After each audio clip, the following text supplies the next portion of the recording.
Imagine a nation so fierce that no human weapon can stop them. Trapped behind a legendary wall of molten lead and iron for millennia, Gog and Magog claw at their prison, waiting for a single word: Insha'Allah.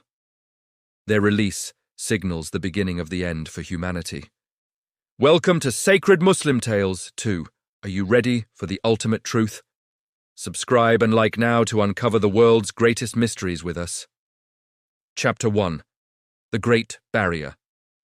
Deep within the forgotten geography of the ancient world, far beyond the maps charted by modern man, lies a location shrouded in terrifying mystery.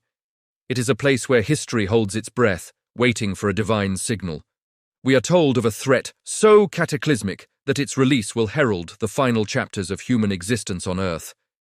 But to understand the end, we must first go back to the beginning. We must go back to the architect who, by the permission of Allah, forged the greatest prison ever constructed. The Quran, in Surah Al-Kahf, verses 93-98, opens a window into a time long past, introducing us to a figure of immense power and piety. Dhul-Qarnayn, the two-horned one. He was a magnificent ruler, a believer established by Allah on the earth and given the means to achieve great things. He traveled to the far west, where the sun seemed to set in a murky spring, and to the far east, where the sun beat down on uncovered people. But it was his third journey that would alter the course of history. Dhul-Qarnayn marched his armies until he reached a place between two colossal mountains. It was a natural fortress, a gateway at the edge of civilization. There, he encountered a community unlike any he had met before. The Quran describes them as a people who could scarcely understand strange speech. They were isolated, terrified, and living under the constant shadow of doom. Through great difficulty, they managed to communicate their desperate plight to the great king. They said, "O Dhul-Qarnayn, indeed, Yajooj and Majooj, Gog and Magog, are spreading great corruption throughout the land." This was not a complaint about a simple neighboring tribe causing border skirmishes. The description implied absolute devastation. Yajooj and Majooj were a force of nature, wild, untamable, and destructive beyond measure. They didn't just conquer, they consumed. They ruined crops, slaughtered livestock, and left nothing but chaos in their wake. The people between the mountains were facing extinction. In their desperation, they offered Dhul-Qarnayn a massive tribute. They said, "Shall we then pay you a tribute in order that you might erect a barrier between us and them?" They were willing to give up their wealth just to survive another day. But Dhul-Qarnayn was not a mercenary king looking for gold. He was a servant of the Most High. His response displayed both his immense resources and his unwavering reliance on Allah. He replied, "That in which my Lord has established me is better than your tribute." He did not need their money, he needed their sweat. He demanded manpower. "Help me with your strength, men. I will erect between you and them a strong barrier." What followed was an engineering marvel that defies even modern comprehension. Dhul-Qarnayn did not build a simple stone wall that could be chipped away. He designed an impenetrable seal meant to last until the end of time. He ordered the people to bring huge blocks of iron, pieces as large as the mountainsides themselves. They stacked these massive iron ingots until they filled the gap between the two towering cliffs, creating a sheer cliff face of cold metal. But iron alone was not enough. It could rust. It could be brittle. Dhul-Qarnayn commanded, "Blow!"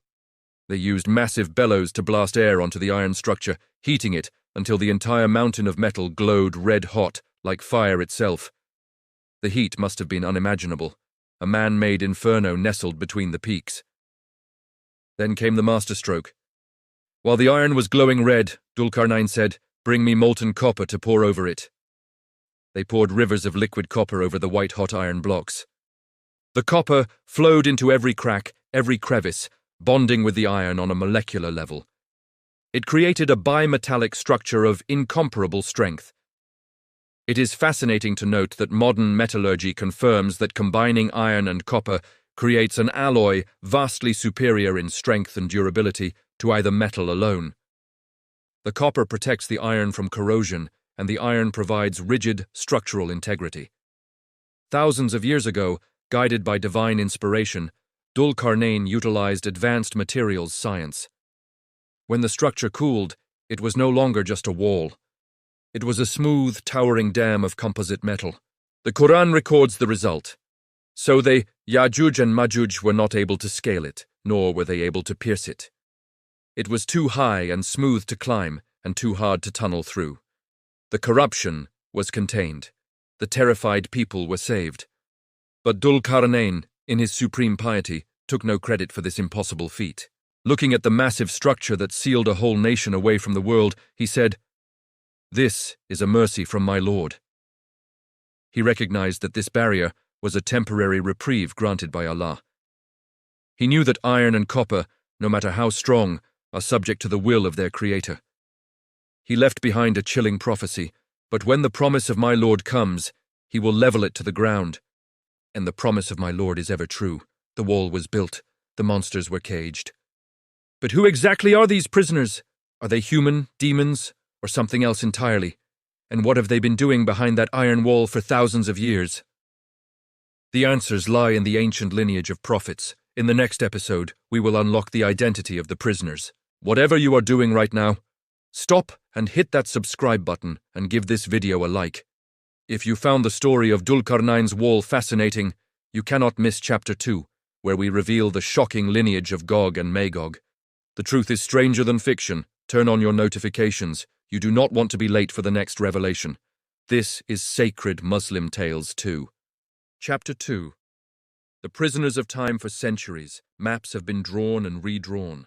We have explored the depths of the oceans and sent satellites to the edges of our solar system. Yet one question remains buried in the heart of our history. Who are the inhabitants behind the iron wall? When we hear the names Yajooj and Majooj, Gog and Magog, our minds often drift toward the supernatural.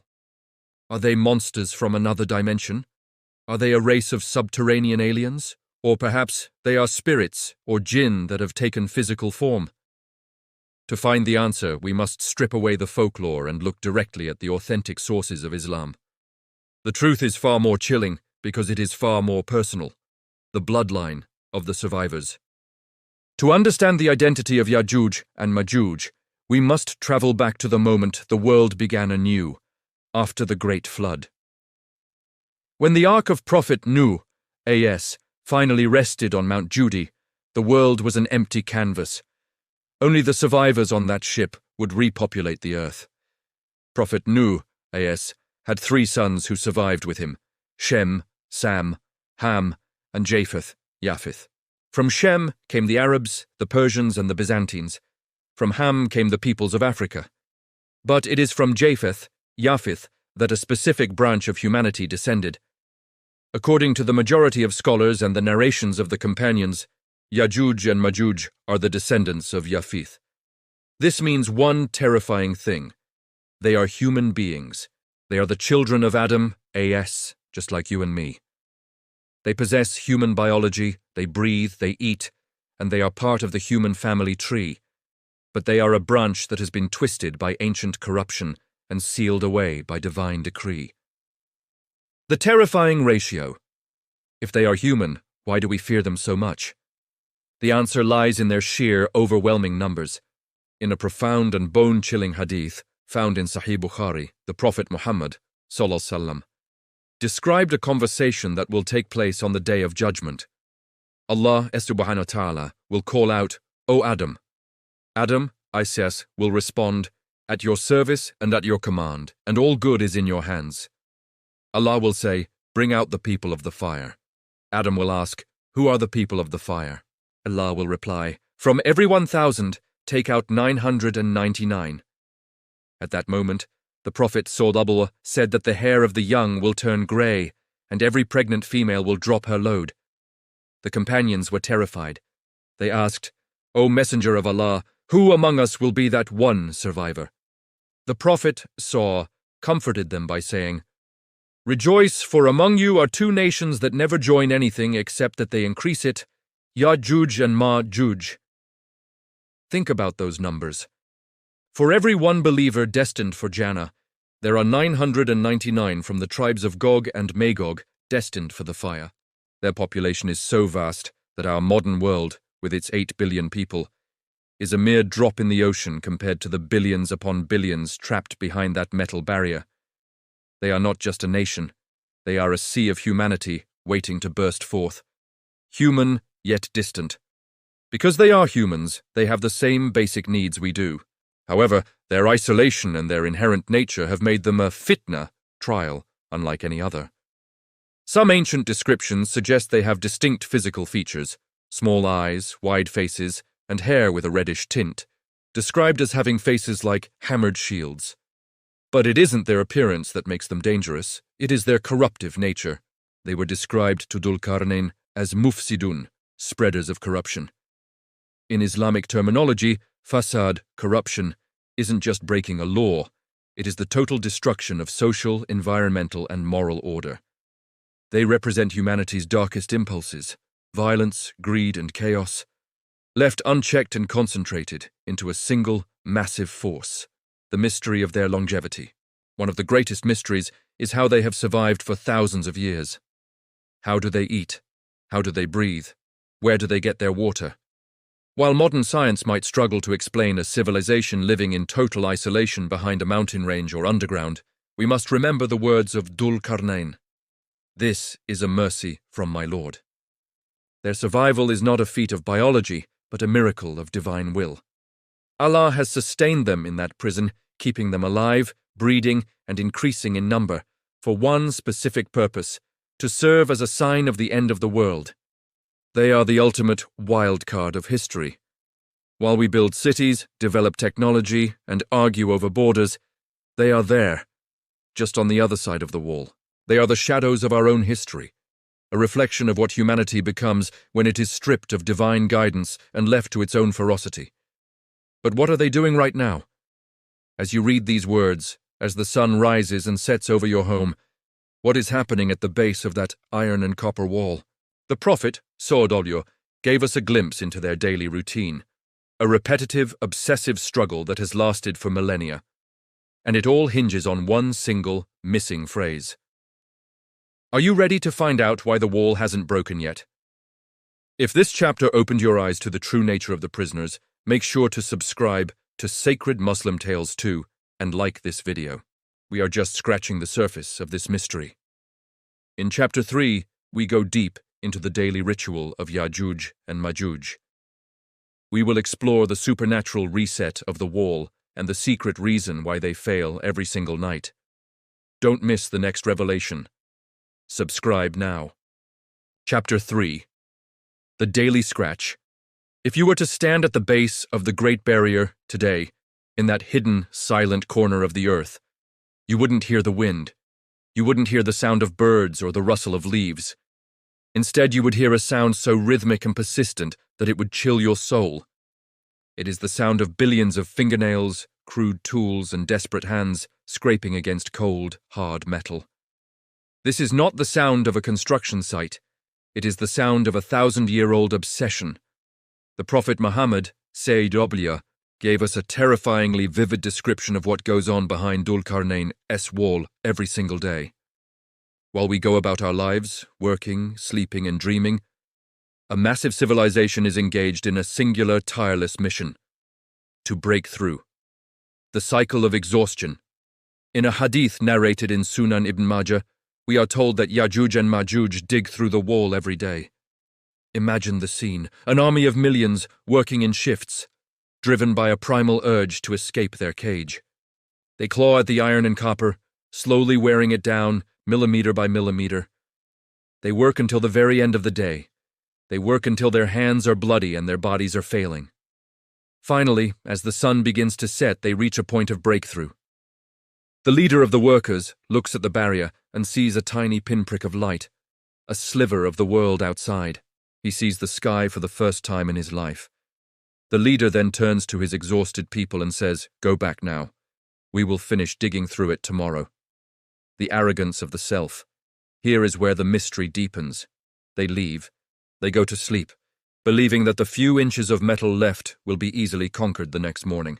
But they have forgotten the most important law of the universe.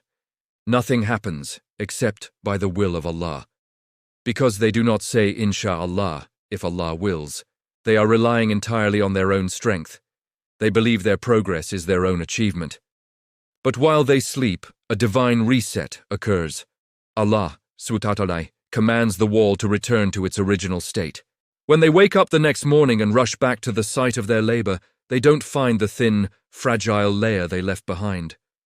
They find the wall as thick, as smooth, and as impenetrable as the day Dhul-Qarnayn first poured the molten copper. The thousands of hours of labor, the blood, the sweat, it is all wiped away in an instant. And what do? Do they give up? No. They begin again. This cycle has repeated for thousands of years. Every day is a triumph of effort, followed by a night of divine restoration, followed by a morning of absolute despair. They are trapped in a loop of their own arrogance. Why can't we see them? A question often arises in our modern, hyper-connected world. If there is a massive wall, and a billion-strong army scratching at it, why can't we see it on Google Maps? Why haven't satellites detected this mountain of iron? To answer this, we must realize that Allah is the master of Al-Ghaib, the unseen. Just as the angels are around us, but invisible to our eyes, and just as the jinn live in a world parallel to ours, Allah has the power to veil whatever He wishes from human technology. Some scholars suggest the wall is located in a geographic blind spot, perhaps in the vast, unexplored mountain ranges of Central Asia or the poles. Others suggest a more profound reality, that the wall is protected by a hijab, a divine veil that distorts vision and technology. Just as Dhul-Qarnayn was given the means to build it, Allah has given the means for it to remain hidden until the appointed time. Our satellites only see what Allah allows them to see. Our technology is not a master of the earth, it is merely a guest. The psychological toll. Imagine being a member of Yajooj and Majooj. You are born into a world of stone and metal. Your entire education, your entire purpose, is to scratch at a wall that never breaks. You see your grandfather die scratching it. You see your father die scratching it. This creates a nation defined by concentrated rage.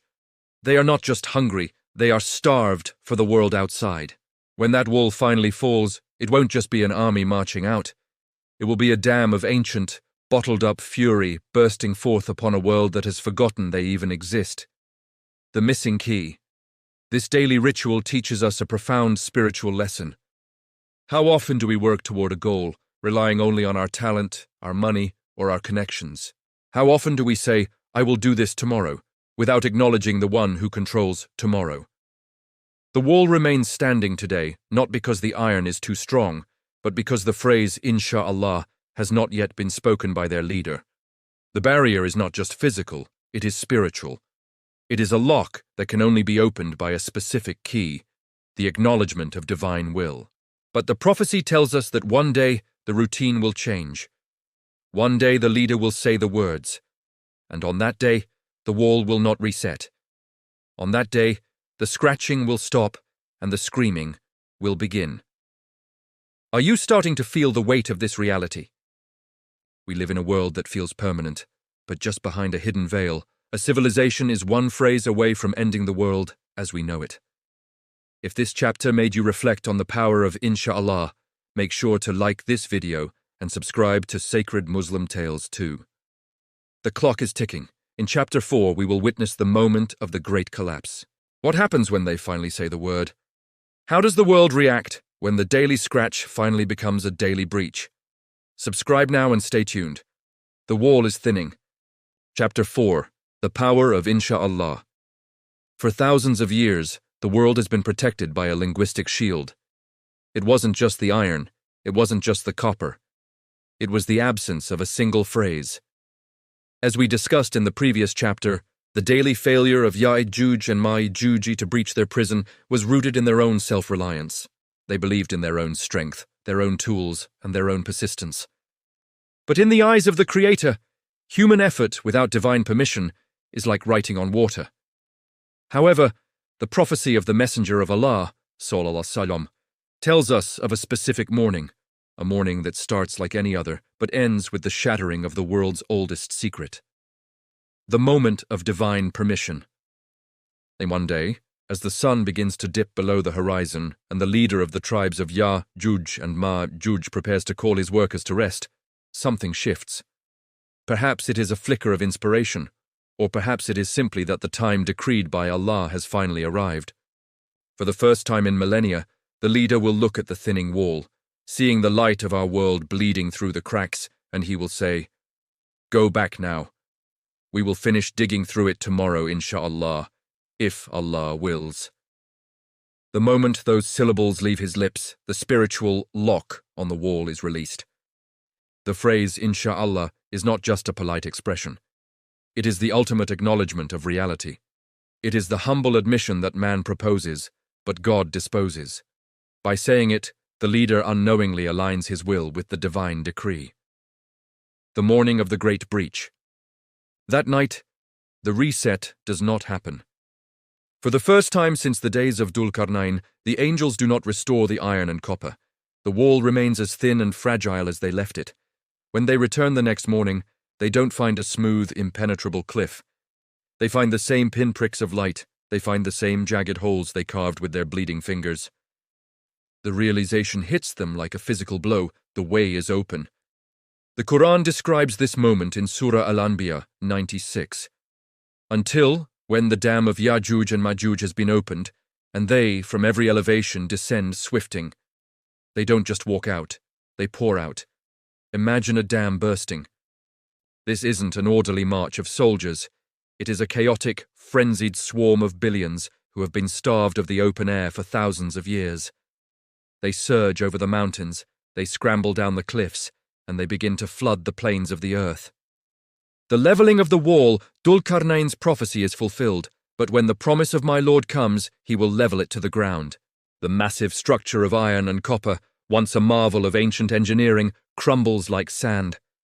It is no longer needed. The trial of humanity has begun. As they emerge, the psychological shock to the rest of the world will be total. We live in an era of high-speed internet and instant news. Imagine the headlines. Imagine the satellite images of a human tide appearing from a region that was supposedly empty. Our military radars will be overwhelmed. Our drones will see a sea of people that stretches from horizon to horizon. Why the phrase matters to us. The story of the breach is a terrifying one, but it contains a profound lesson for the modern believer. We often treat insha'Allah as a casual way to say maybe, or a way to avoid a commitment. But for Yajooj and Majooj, it is the only key to their freedom. If a nation as corrupt and destructive as Gog and Magog can achieve their goals simply by uttering this phrase, imagine the power it holds for a believer who says it with sincerity. It reminds us that our effort is a means, not the cause. We work, but Allah gives results. Timing is divine. The wall doesn't break when the tools are sharpest. It breaks when the words are right. Humility is strength. Arrogance kept them caged for thousands of years. Submission to the will of Allah sets them loose, the first wave. As they cross the threshold of their prison, the first thing they will encounter is the natural world we take for granted. To them, our forests are fuel, our crops are snacks, and our rivers are merely a way to quench a thirst that has lasted generations.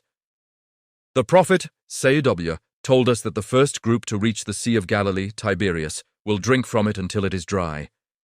By the time the last of their army passes by, they will look at the empty, cracked earth and say, "There used to be water here once." The breach is not just a physical event, it is the beginning of a global consumption. They are the ultimate consumers, and the world is their buffet. Can you imagine the terror of a world where the water simply disappears? We are moving from the mystery of the wall to the reality of the invasion. If you want to see what happens when the first army reaches the water, make sure to like this video and subscribe to Sacred Muslim Tales too. In Chapter 5, we will follow the path of the Sea of Galilee. We will witness the terrifying speed at which this nation consumes the earth's resources, and why no modern army, not even with the most advanced technology, can stand in their way. The wall has fallen. The swarm is coming. Are you subscribed? Chapter 5, The Sea of Galilee. The wall is gone. The iron and copper barrier that stood for millennia has been reduced to dust by the will of Allah. But the world doesn't realize it yet. For the first few hours, perhaps even days, the international community might view the event as a strange geological anomaly, a massive earthquake in a remote mountain range. But then, the movement begins. It is a movement so vast that it can be seen from space. It looks like a dark ink stain spreading across the map. It is the nation of Yajooj and Majooj, and they have a singular direction: south. They are heading toward the heart of the world, toward the lands of the prophets, and their first major destination is a body of water that has been central to human history for thousands of years: the Sea of Galilee, Lake Tiberias, the vanguard of the swarm. The Prophet Muhammad, SAW, described the movement of this nation with terrifying precision. He said that they would descend from every high place or elevation. They don't follow roads. They don't wait for bridges. They move like a carpet of locusts, swarming over mountains and through valleys. The first group, the vanguard of this billion-strong army, will reach the shores of the Sea of Galilee. This lake, located in modern-day Palestine, Israel, is the lowest freshwater lake on Earth. It has provided life, fish, and water to civilizations since the dawn of time. But when Yajooj and Majooj arrive, they won't treat the water with respect. They won't build dams or irrigation systems. They are driven by an ancient, unquenchable thirst. The first group will fall upon the lake. Thousands, then hundreds of thousands, then millions will begin to drink. They drink with such ferocity and in such numbers that the water level begins to drop visibly. The miracle of the dry bed. Imagine the scene from the perspective of the last group of Yajooj and Majooj, those who are trailing miles behind the front line. By the time they reach the location where the Sea of Galilee once stood, they won't see a shimmering blue lake. They won't see waves or taste the cool mist. They will see a vast, cracked, muddy basin. They will see the skeletons of fish and the remains of ancient boats resting in the silt. They will look at this barren desert and say to one another, "There used to be water here once." Think about the sheer scale of that prophecy. The Sea of Galilee holds approximately 4 billion cubic meters of water. For a group of people to drink a sea dry in the time it takes for an army to pass by is a testament to a population size that our modern minds cannot truly fathom. We are talking about a force that defies the laws of ecology. The death of the Earth's resources. The drinking of the Sea of Galilee is a symbol for what happens to the rest of the planet. Yajooj and Majooj are mufsidun, corruptors. As they march, they consume everything in their path. Agriculture, every wheat field is stripped bare. Livestock, every herd of cattle, sheep, and goats is slaughtered and consumed. Greenery, the prophet mentioned they would even eat the vegetation and the trees. The world will enter a state of total ecological collapse. The global supply chain, which we saw struggle during modern pandemics, will instantly vanish. There will be no food in the supermarkets because there are no farms left. There will be no water in the taps because the sources have been swallowed by the swarm. Why modern armies will fail, one might ask. Where are the tanks? Where are the fighter jets? Where are the nuclear weapons? In our modern arrogance, we believe that any threat can be solved with firepower. But Yajooj and Majooj represent a threat that technology cannot solve. The Prophet, SAW, told us that when they emerge, Allah will reveal to Prophet Isa, AS, "I have brought forth some of my slaves whom no one will be able to fight." If a modern army fires a missile and kills 10,000 of them, 10 million more will step over the bodies. If you drop a bomb that wipes out a city-sized portion of their ranks, it won't even be noticed by the rest of the swarm. Their numbers are their shield. They are so many that they will consume the very ammunition of their enemies. Furthermore, their ferocity is not human. They are described as having an energy and a speed that outpaces any organized military. They don't have a central command post you can strike. They are a decentralized tide of destruction. To fight them is like trying to fight the ocean with a sword. It is impossible. The siege of the believers. As the world falls to the swarm, the believers, those who survived the trials of the Dajjal, will find themselves trapped. Under the leadership of Prophet Isa, AS, they will retreat to the mountains, specifically Mount Tur. Up there, they will witness the horror from above. They will look down and see the world they once knew being literally eaten alive. The pride of humanity, the skyscrapers, the cities, the gardens, all of it disappearing under the brown and grey tide of the ancient prisoners. The Sea of Galilee going dry is the signal that the final siege has begun. It is the moment when humanity realizes that its technology, its money, and its weapons are useless. There is only one power left to turn to. Do you feel the reality of the prophecy? We treat the Sea of Galilee as a tourist destination or a political border, but in the eyes of Allah, it is a measuring cup for the end of time. If this chapter made you realize the fragility of our world, then make sure to like this video and subscribe to Sacred Muslim Tales too. We are moving into the darkest hour of human history. In Chapter 6, we go back slightly in time to understand the chaos that precedes this invasion. Before the wall falls, the world will be soaked in blood through Al-Malhama Al-Kubra, the Great War. Why must the world be weakened by war before Gog and Magog arrive? And what is the terrifying 100-to-1 ratio of that battle? Subscribe now, the water is disappearing, don't be left behind! Chapter 6, Al-Malhama Al-Kubra, the Great War. Why is it that when Yajooj and Majooj finally emerge, the world's superpowers are nowhere to be found? Why is there no unified global response to a billion-man army? To understand the state of the world at the moment of the Great Breach, we must look at what happens just before.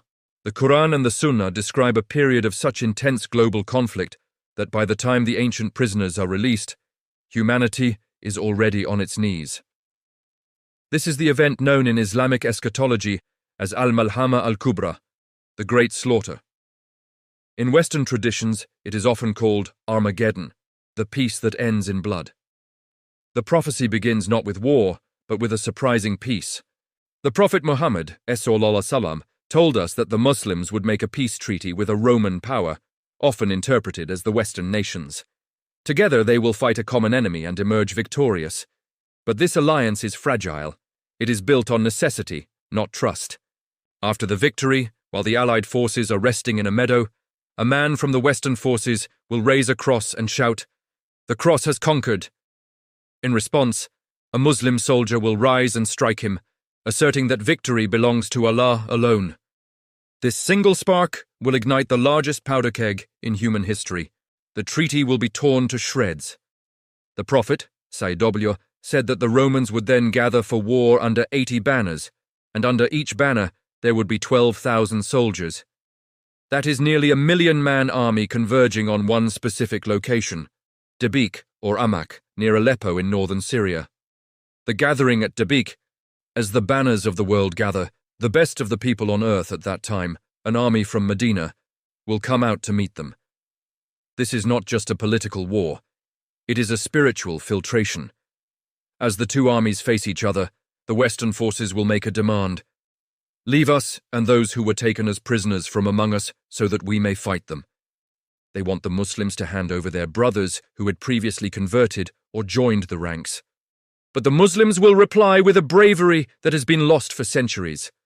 No, by Allah, we will never leave our brothers to you. With those words, the Malhama begins. The 3-day siege, the Prophet saw, described this battle with a level of detail that makes modern warfare look like child's play. It is a battle of attrition so severe that it lasts for days, and the casualties are beyond imagination. On the first day, a third of the Muslim army will flee the battlefield.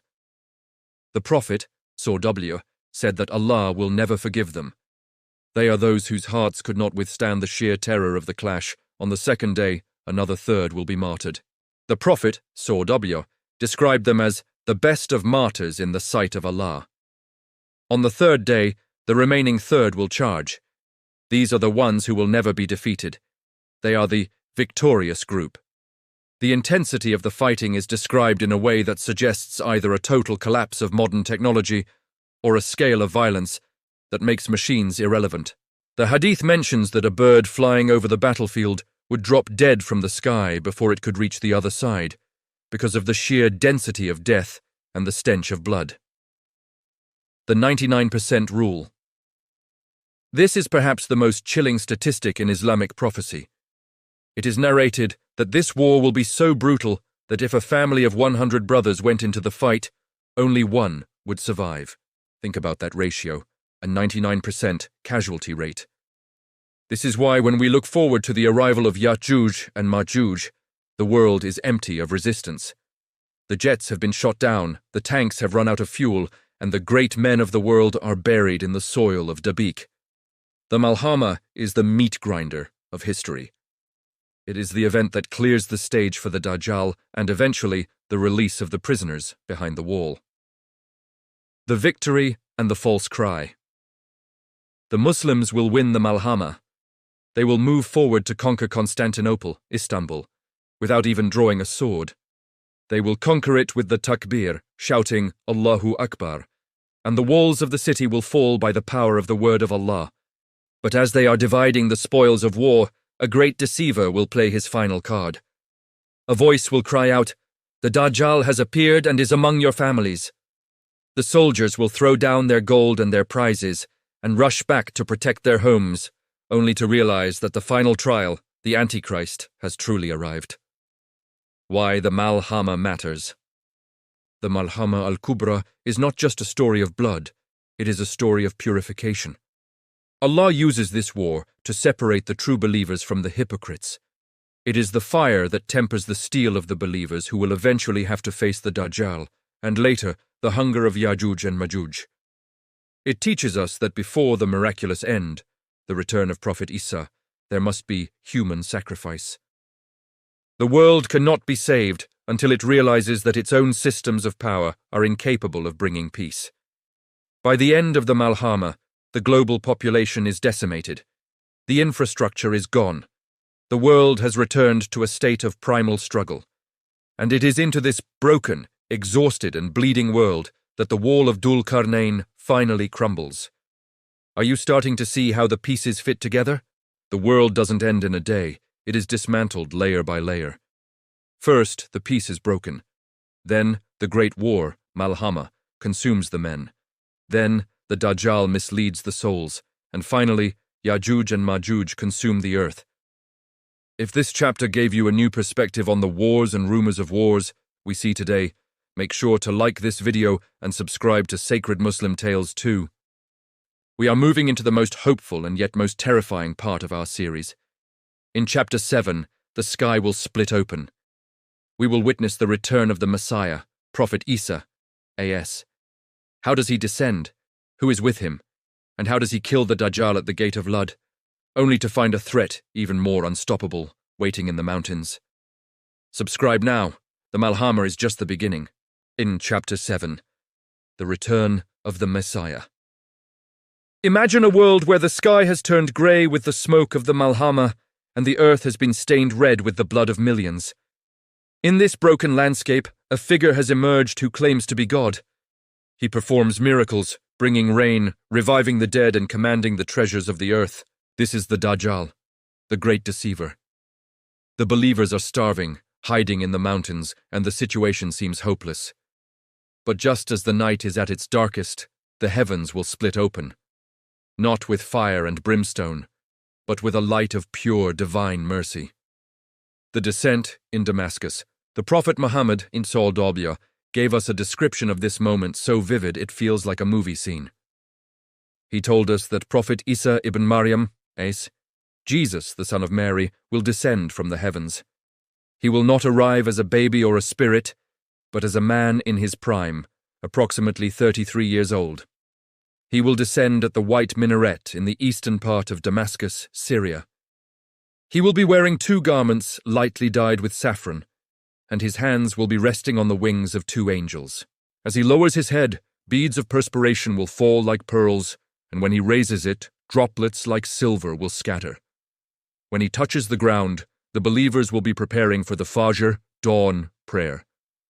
The leader of the Muslims, the Mahdi, will see him and offer to step back so Isa, AS, can lead the prayer. But Isa, AS, will refuse, saying, "No, your leaders are from among yourselves," honoring the nation of Muhammad, SAW. This signifies that he has returned not to bring a new religion, but to follow the final law, the Quran. The death of the Antichrist. After the prayer, the gates of the mosque will be opened, and there, standing outside, will be the Dajjal and his army of 70,000. The moment the Dajjal sees Prophet Isa, his power will begin to vanish. The Prophet, said that the Dajjal will begin to dissolve like salt in water just by looking at Isa, The deceiver who claimed to be God will realize his time is over. He will turn and flee toward the south. Prophet Isa, will pursue him until he catches him at the gate of Lud, near modern-day Tel Aviv. There, with a single strike of his spear, Isa, will kill the Antichrist. He will show the blood on his spear to the people, proving once and for all that the Dajjal was nothing more than a mortal liar. The false sense of peace. With the Dajjal dead and his followers scattered, a wave of relief will wash over the world. People will come out of their hiding places. They will embrace one another. They will think, "Finally, the trials are over. We have won. Peace has returned to the earth." For a brief moment, the world will be beautiful. Prophet Isa, will break the cross, symbolizing the end of the misconceptions about his divinity, and he will rule with justice. But this peace is the calm before the storm.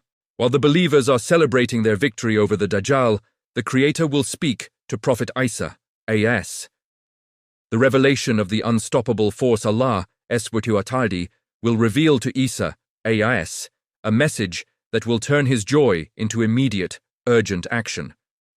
Allah will say, "I have brought forth from among my slaves a people against whom no one has the power to fight.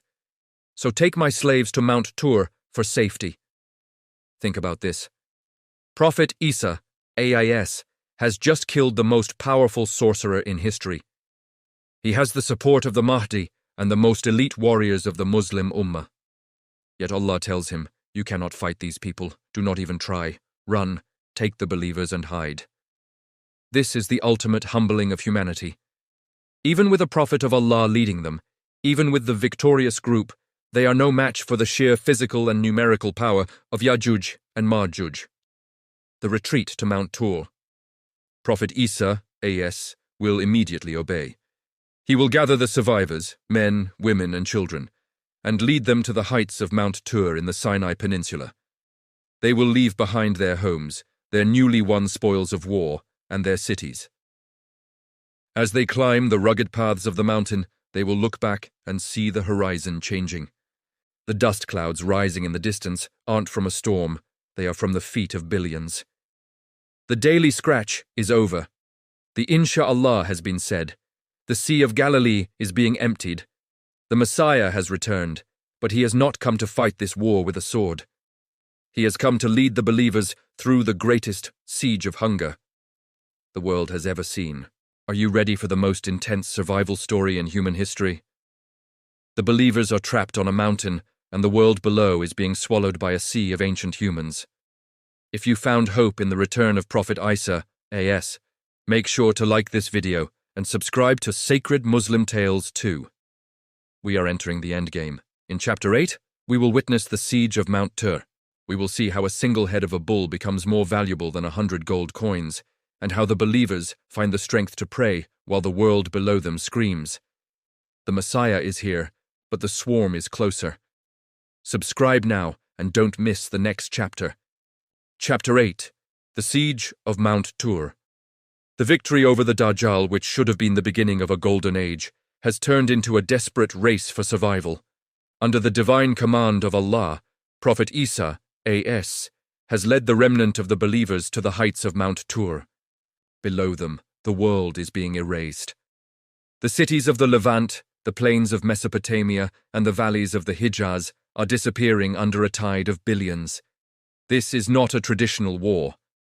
There are no front lines, no negotiations, and no mercy. It is a siege of the entire planet. The world below, a sea of destruction. From the peaks of Mount Tur, the believers look down upon a sight that no human eyes were ever meant to see. The nation of Yajooj and Majooj has covered the earth like a living carpet.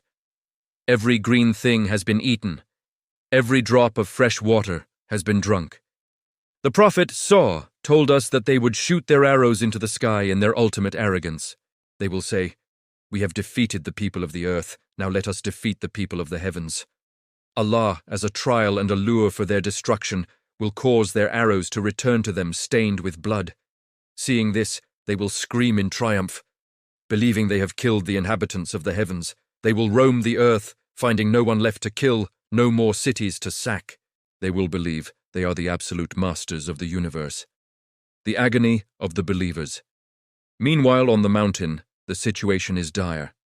Prophet Isa, and his companions are safe from the physical reach of the swarm, for the mountains are steep and Allah has placed a barrier of protection, but they are not safe from hunger.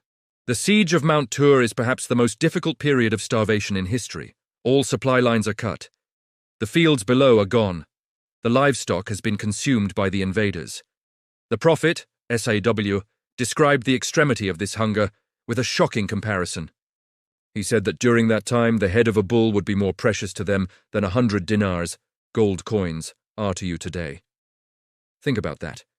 In a world of gold and digital wealth, the most valuable thing on earth will be a piece of animal scrap. This is a time when faith is the only thing keeping the heart beating. The believers will survive on tasbih, glorifying Allah, tahmid, praising Allah, and takbir. Their spiritual food will sustain their physical bodies, just as it sustains the angels. The power of collective dua. As the days turn into weeks, the stench of the world below begins to rise. The screams of the invaders echo through the canyons. The believers are exhausted, thin, and pushed to the very edge of human endurance. It is at this moment of absolute helplessness that Prophet Isa, will turn to the only weapon that has ever truly mattered. He and the believers will raise their hands to the sky. They will cry out to Allah with a sincerity that the world has never known. They will ask for the final mercy. They will ask Allah to remove this fitna that no man can fight.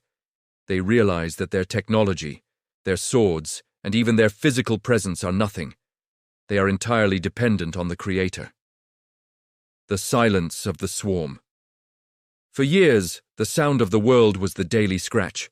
Then it was the great breach. Then it was the thundering march of billions. But as the prayer of the Messiah reaches the heavens, a new sound begins to take over. A sound of coughing, a sound of falling bodies. Allah, will answer the prayer of Isa, not with a lightning bolt or a flood, but with something so small it cannot be seen with the naked eye. He will send a nagf, a small worm or parasite, that will infect the necks of every single member of Yajooj and Majooj. From the heights of Mount Tur, the believers will notice a strange change. The movement below begins to slow. The arrows stop flying, the shouting turns into a low moan and then slowly to a deafening silence. The test of courage. Prophet Isa, will sense that something has happened. But the fear of the swarm is still so great that no one dares to go down. Who would risk descending into a sea of billions of man-eaters? Isa, will ask for a volunteer, someone willing to sacrifice their life to see if the threat is gone. A man will step forward, a hero of the end times, saying, I will sell my life for the sake of Allah. He will descend the mountain, expecting to be torn apart at any second. What he finds will change the course of history forever. Can you imagine the sight of 1 billion bodies lying in total silence? The greatest army in history, defeated by a tiny worm. If this chapter made you reflect on the power of dua, make sure to like this video and subscribe to Sacred Muslim Tales too. The siege is breaking, but the aftermath is even more terrifying. In Chapter 9, we will witness the divine intervention. We will see what happens when the volunteer reaches the bottom of the mountain, the miraculous way Allah cleanses the earth of the mountain-high piles of corpses, and the glass rain that prepares the world for its final era of peace. The end of the swarm is near. Are you subscribed for the finale? Chapter 9, The Divine Intervention. The silence that falls over the earth is heavier than the noise that preceded it. On the slopes of Mount Tur, the air is thick with anticipation and the lingering scent of fear. Following the collective prayer of Prophet Isa, and the believers, the volunteer descends into the valley. He walks with his sword drawn, his heart pounding against his ribs, expecting 1 billion monsters to rise at any moment. But as he reaches the plains, he stops. His breath hitches. As far as his eyes can see, from one horizon to the other. There is not a single soul standing. The morning of the fallen, the volunteer returns to the mountain and cries out, "Rejoice, for Allah has killed your enemy." Prophet Isa, AS, and the believers descend from their refuge. What they witness is a scene of absolute divine power. Every single member of the nation of Yajooj and Majooj has died in a single night. They did not fall to swords or nuclear fire. They fell to the Nagaf, a tiny worm sent by Allah that pierced their necks. They lie scattered like the trunk of a single palm tree, as if they were one single soul that perished at once. However, the relief is quickly overshadowed by a new physical horror. The sheer volume of the dead is so great that there is not a single span of earth that is not covered by their rotting corpses. The prophet, Saudolya, told us that the earth would become so filled with their stench and their grease that it would be impossible to live upon it. The birds of the long necks. The believers find themselves in a new crisis. How to cleanse a planet covered in billions of bodies. Once again, human effort is useless. If the entire surviving population of the world spent their lives burying the dead, they wouldn't finish a fraction of it. Prophet Isa, AS, prays once more. He asks the Creator to purify the home of the prophets. In response, Allah subhanahu wa ta'ala sends a miraculous fleet of birds. These are described as having necks as long as the necks of bukti camels. These massive, powerful creatures descend from the sky like a living cloud. They pick up the bodies of Yajooj and Majooj and carry them away, throwing them into the depths of the ocean or wherever Allah wills. These glass rain. Even after the bodies are gone, the earth remains stained. The filth, the blood, and the corruption of the ancient prisoners have seeped into the soil. To finalize the purification, Allah sends a rain like no other. It is a heavy, torrential rain that lasts for 40 days. It does not flood the earth. It washes it. The prophet said it leaves the earth looking like a zalafa, a smooth, shining mirror or a polished basin of glass. Every trace of the mufsidun, corruptors, is washed into the sea. The earth is reset. It is as if the fall of Adam, AS, had been momentarily reversed, and the world is returned to its pristine, Eden-like state. The earth's final bloom. Once the earth is cleansed, Allah gives the command, "O earth, bring forth your fruits and restore your blessings." The transformation is instantaneous. The soil, which had been eaten bare and poisoned by the swarm, becomes supernaturally fertile. The prophet, Saudolya, told us of miracles of abundance. A single pomegranate will be so large that a group of people will eat from it and find shade under its rind. A single dairy cow will give enough milk to feed a whole tribe. Peace will descend so deeply that children will play with snakes, and lions will graze with camels. For all malice and hatred will be removed from the hearts of every living creature. The lesson of the worm. The end of Yajooj and Majooj is a final reminder of a core Islamic truth. Allah is the greatest. Man builds walls of iron. Allah sends a worm. Man builds armies of billions. Allah sends a bird. Man fears the stench of death. Allah sends the rain. The divine intervention proves that no matter how big the fitna, trial, appears, it is nothing in the sight of the Lord of the worlds. The world now enters its final golden era under the rule of Prophet Isa, AS. A time of prayer, plenty and peace. But even this beauty is a bridge to the final hour. Can you imagine a world where the earth shines like a mirror and a fruit can shade a family?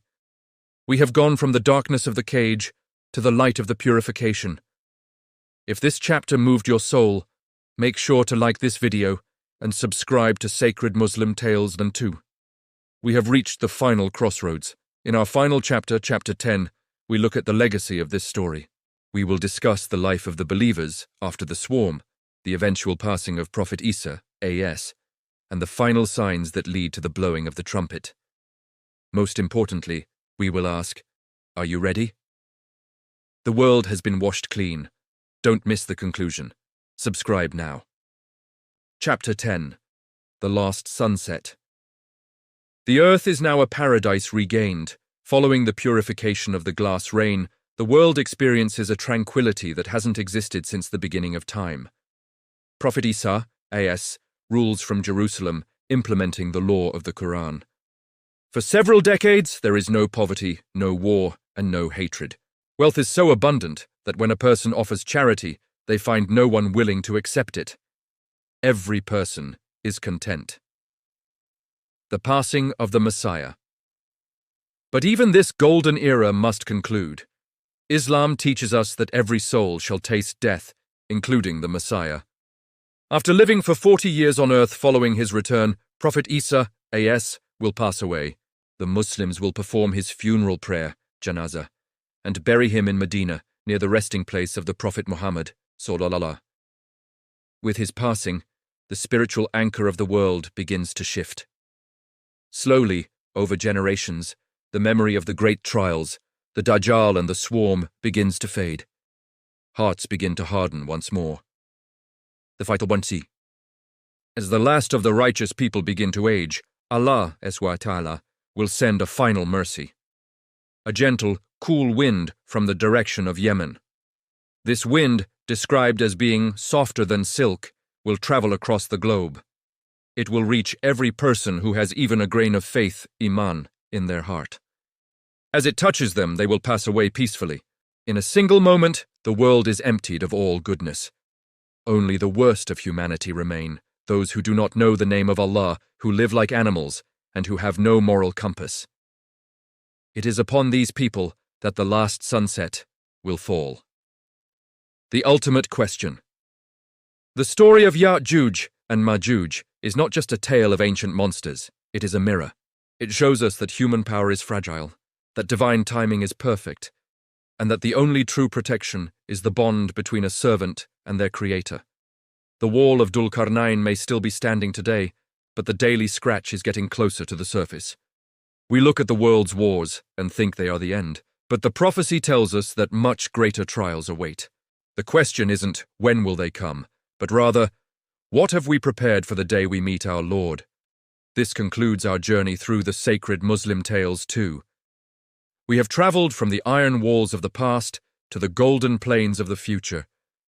If this series has touched your heart or increased your faith, please hit the like button and subscribe to Sacred Muslim Tales. 2. Your support allows us to continue sharing the profound truths of our history and our future. Share this series with those you love. Let it be a reminder that this life is temporary, but the promise of Allah is forever. Thank you for watching. May Allah keep us firm on the truth. Allahu Akbar.